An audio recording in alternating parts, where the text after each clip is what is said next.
So, Ruggedman says he has nothing to do with Naira Marley's arrest, and singer Simi opens up by saying being a woman is so hard. All these headlines are up for conversation right here on the afternoon edition of Tea Time.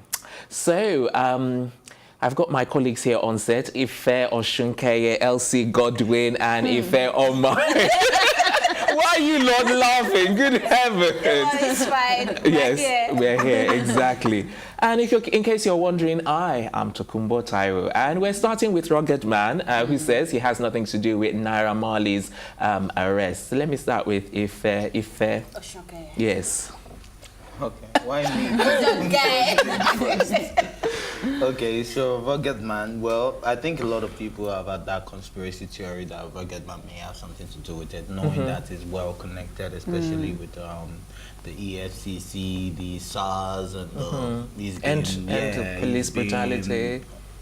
He's been very vocal about things like this, especially fraud and stuff. So people feel like, okay, maybe he was the one that gave them inside information. I've heard a couple of friends saying that, is that Ruggedman is a snitch and all that. But I don't feel that way. I just think the song is self-explanatory, and anyone in their right senses listening to it. And if you notice these days, EFCC even replies your trolls. You get they respond on social media. They reply your trolls. You get there's. Almost everybody replies your trolls on social media. So they're there. They're seeing what you're putting out there. So I think it's just a lesson to everybody. Be more careful what you say. Be more careful what you put on social media, because there are people watching. Exactly. Remember when we actually talked about this, I was saying, I wonder what Ruggedman's reaction is going to be. You know, but funny enough, he didn't actually say anything on social media for the 48 hours that they were kept in. He actually had a reaction. Beforehand. I'm saying when they were arrested, immediately the 48 hours. He didn't say anything. It was later when people were now saying, okay, maybe it was him, that he finally said, okay, maybe it's time to say something. Because I was expecting... This, press release he put out also, what would I call it? Yeah, he was trying to defend one other one, which unfortunately I have not seen. But from what he wrote, he's saying that he said he was happy they were arrested, and that looking in hindsight, maybe he shouldn't have used those words because it's making it look like he's happy or wanted to bring Naira Marley down. So that is not what he meant. So that was why he actually came out to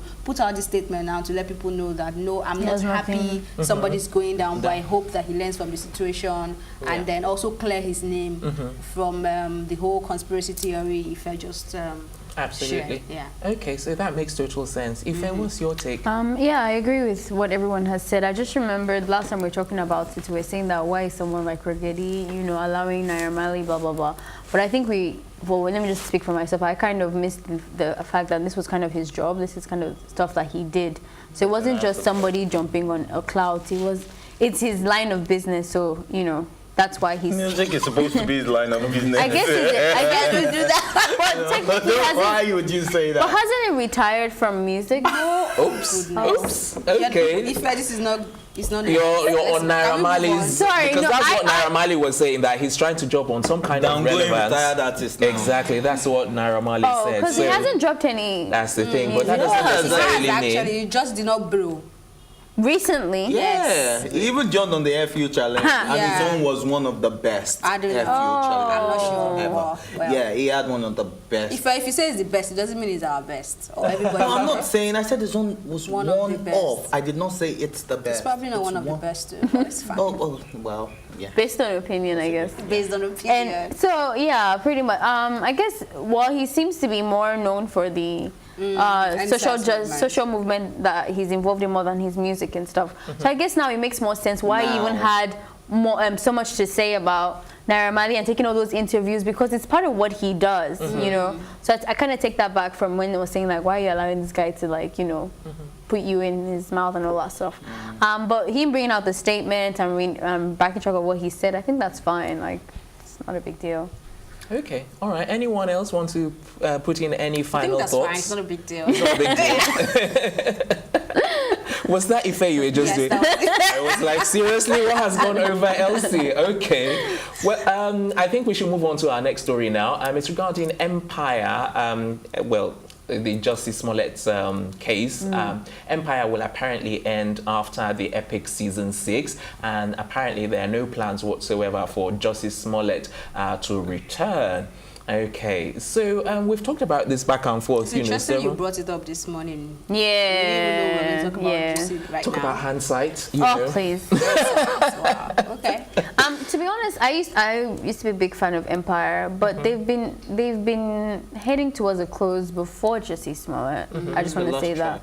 Yeah, because it started getting like, it was like ooh and like downfall and stuff. So I know. Like ooh wee. You think it really went back? I don't think it ever went. No, they were just. No, he's. Yeah, well, I guess it was more like flat for a while. Like there wasn't any climax or anything happening. So I know that it was going to end regardless. But I think it's not even, because you mentioned epic season 6. I don't even think it's going to be epic, especially with the fact that you're removing one of the most interesting characters. Like they want to come out with the final bang, like the what do they call it? I think they're doing something like the Game of Thrones, where they want to have like the final season and let it be big, and like you said, it was probably going down, so they just want to close on a big scale. My only worry is how they're going to do that without that guy's character, because that's if you watch the show, it was pretty, one of the and that's one of the reasons why the cast, were all rallying around to say they need him to get back onto the show regardless of whatever has happened. And then they left his contract still open. Yes, exactly, so still I think open. there is going to be a time when he will show up in season 6, yeah. right? And I'm a big fan of Empire. This guy. I did not see it going up. I'm going down. You enjoyed it all. I enjoyed it all because I love music. I loved their crazy and all that. So, season 6. Well, let's see what they'll give us for season 6. Really. Well, you guys, like I keep saying, I have a feeling they're just waiting for the case to be finalized. If Jussie Smollett gets a whip on a positive note, then they'll bring him back. But if he doesn't, they will be like, we never give you any assurances. So you think if the case is closed and he's not found guilty. There'll be another season? There won't be another season. This is the final. Yes, which is next. Before the final episode. Yeah, so that's what to help them make it great. I have a feeling that they're having 2 scripts right now. One without him, and they will deal with it as it happens. Ife, you've gone very quiet. Any more thoughts before we move on? Basically, like I said it earlier, I said it's only right. If I was Fox, I wouldn't put him in there till his case was concluded. It's only right. So it makes a lot of sense. All right, then. We're going to go on a break. When we come back, we'll have time for some very interesting headlines. We'll be right back.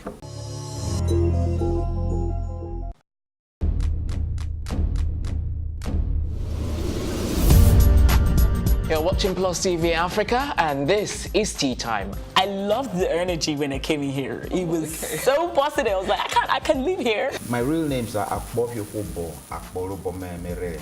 I think my father is a comedian, because most times when he calls me, he's like, yo, make sure you use condom, them girls out there. So are you telling me I should have shot my shots? Ife, you are my younger brother. Age is nothing but a number. What? I'm a vampire. I believe in equal rights for women, and I also believe that a man is the head of the house, so we need to draw our limits somewhere. It feels so good. Now can I do my jam now? Yeah, you can.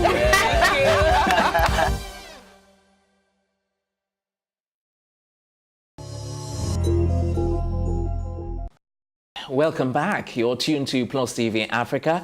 The big stories live right here, and you're watching Tea Time. Yes, where we bring you all of the biggest entertainment stories. And coming up next, we've got Lydia Forson attacks those accusing Chris Attoh of murder. And Chris Attoh's wife was reportedly still married to a drug lord back in the US. Okay, so you fellas come to you first, and you're from Ghana. Yes. From Ghana here. He didn't get it. It's gone. Say what the people will say about him. Your people. Was that what you were going to say? No. I was wrong. You were wrong. Okay, so please go ahead. No. Elsie's already. I was also expecting it was so natural it's always so natural for two. In fact, you always predict me wrong. When it's a Ghana thing, it's like, okay, so since it's a Ghana, let's come to Ife first. So, okay. So, Chris Attoh, sadly, lost his wife. May her soul rest in peace. And they got married about 8 months ago. And I think the marriage has been on the rocks for a while because he deleted all our pictures recently. And then people felt like, you can't be that stupid. And I also feel like he can't be that stupid to delete the picture just a few days back and then go ahead and kill her or send somebody to kill her. Yeah, people and get then that stupid though, so well, you never know what love. Yeah, then I'm not. Aside that, I'm also going to look at the fact that she's also married to two people. Yeah, especially not even. It's not even the fact that he's a drug dealer or he's a drug kingpin. It's the fact that you're still legally married to somebody. You're serving a 20-year sentence in jail, and then you're married to another person, and this is somebody that is well connected in Maryland where you were shot. So anything could have happened. I do not want to say, and it could have, but according to what they said, it wasn't a random attack, it was targeted. So they actually targeted her. Yeah. So whichever ways, I think people shouldn't be insensitive at the moment by saying Chris Atto, because if he's not the one, he's probably grieving right now, and you never know what that would I think the reason why is everyone pointing at Chris? Why? I was going to say that the the drug lord information came way after they found out about the shot. So when the viewers, because I'm part of those stupid people, when I read it, I was like, okay, because 2 minutes ago, like the last thing we heard about them is he got married right recently after his nasty divorce, right? Like that was already like super, like I say, dodgy. And then you marry this person. It's less than 8 months. You've deleted all our pictures. In like 2 weeks, she's dead. So I was just like, birth, how far? You know, like, is everything okay? So I didn't even think like, oh, he's the one who shot her. But I thought of him as well. Like, is this part of the trail of mess that has been happening? And then afterwards, when I started saying that the marriage wasn't even legally binding because she's married to somebody else and all of that stuff, it started to look more like this had nothing to do with Chris and more of her previous life. So I was like, oh, okay. And then a Ghanaian prophet also took to Twitter to say, cheating on your wife can lead to murder, like insinuating that it's been unfaithful or being unfaithful, something in that nature. Who, Chris? Or yeah, like being unfaithful can lead to your wife's death. So I think you know, you like, guys are even not even getting my point. I don't know if you've gotten it. I am saying everyone is pointing the finger at Chris. Correct me if I'm wrong. Not at everyone, the moment, well, majority. Not majority. Well, like I'm saying, before they found out that she was married to drug lords, the narrative was that Chris had something to do with her murder. This is what caused the pointing fingers. The description, that's what I was trying to look for, but unfortunately I can't find it. The description of the man or the supposed killer had close to Chris's description. Okay. You know, so people just assumed it was Chris. You know, so that was is where that the whole dark thing started tall from. with a tin frame and black hair, so So that was where the almost that could be anybody's description. That's the majority of people in Africa. Well, you know the husband, and then they're already having issues where you're deleting her pictures. In Ghana. We don't know. But we don't know all that information. What about the guy? Yes, you do. I'm telling you. No, as in when we were watching the news. This happened a few days ago. When we were watching the news, we didn't know where Chris Atto was. And we're not thinking about that. It's just common sense. Like the first. As soon as the news broke, the first thing I did was call someone in Ghana. Is Chris around? And they say, yeah, Chris is around. You see, that's a journalist perspective. Content. The guy in the that is serving 20 years. You know, he might be a suspect as well. Not necessarily him, but he could have organized for I mean, this if that guy happen. can be a suspect, why can't Chris be a suspect? I'm sorry, they are grieving. The two husbands, let's put it that way, they are grieving. But it's not a case of I'm saying, oh, Chris did it or he did it. No, I'm not it's saying just a case of when there's an investigation. Exactly. Let me make my point, Elsie. And that is what is happening. What are you trying to say? No, I'm saying that, okay, a lot of people are just like looking, because like you said, the description fits Chris Atto. You know, I'm saying, what about the husband? You know, he's the one in prison. He's the one that was was known for selling crack. He could have arranged it, maybe upon discovering that she got married, and then so she was still living in his apartment. That's the thing. So I'm like, he's even more bitter. So I think the narrative now, after we've gotten the information that, because when she died, there was no information that she had been married before. The narrative was ATTOH'S wife has passed away. Full stop. Okay. All right. Sorry. Yeah. It's okay. Yeah, we're out of time. To say, let's not be comfortable pointing the fingers to someone in jail because he's in jail. No, that's not. Well, I'm going to say, let us guys, we're out of time. We need to leave it there. Let's leave it there. Let's leave it there. We're out of time. We'll see you tomorrow. But first, thank yous and always go to my co-anchors, Ife Square, LC, the entire production team as well. Until next time, I'm Tokumbo Taiwo and saying good evening and thanks for watching.